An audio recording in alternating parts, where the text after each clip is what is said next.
যারা পার্টিসিপেট এখানে করেছেন, আমি আপনার হচ্ছে একটু আগেই আপনাদেরকে খেয়াল করেছি যে 3টা প্রতিষ্ঠান থেকে এসছেন এবং ব্যক্তি হিসাবে একজন মা এসছেন তার মেয়েকে আরবি ভাষা শেখানোর জন্য।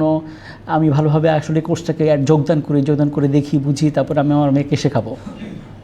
ছোট্ট মেয়ে আপনার হচ্ছে 3 দিন আমাদের সাথে ক্লাস করেছে তার মায়ের সাথে সাথে বসে বসে। আমি দেখেছি। আর আপনার হচ্ছে যে মানে আমার একদিন সে আসেনি, তখন তাকে মিস করেছি।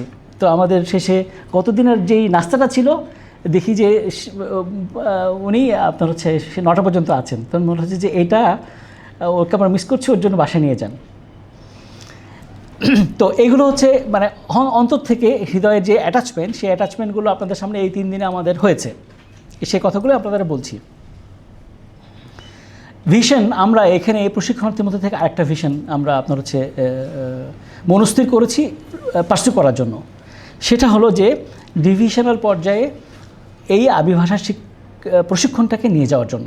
তো আমাদের এখানে আরও 2জন পার্টিসিপেন্ট আছেন যারা ডক্টর মাহমুদুল হাসান ইউসুফ সহ ডিভিশন পর্যায়ে প্রতি মাসে একটা করে আরবি ভাষা প্রশিক্ষণ আমরা যেন ডিভিশনগুলোতে করতে পারি। তো সেই লক্ষ্যে কিভাবে আমরা কাজটা করব সেই ফিকির করে আমরা এই প্রশিক্ষণে তাদেরকে ইনপুট করেছি। তারা আসতে চায়নি, কারণ তারা নিজেরাই তো সেই প্রশিক্ষণগুলো দিয়ে বেড়ায়। কিন্তু প্রশিক্ষণ যদি নিজে আমাদের এখানে না নেন, তাহলে পরে আপনার হচ্ছে আপনি আপনার মতো করে শেখাচ্ছেন, আপনি তো আমাদের গাইডলাইনের এরকম শেখাচ্ছেন না। তো সেই হিসেবে তাদেরকে রিকোয়েস্ট করে, তারা যদিও নিজেই যোগ্য, নিজেই থেকেই আপনার হচ্ছে যারা যোগ্য, তবুও আমাদের এই প্রশিক্ষণে অংশগ্রহণ করেছেন।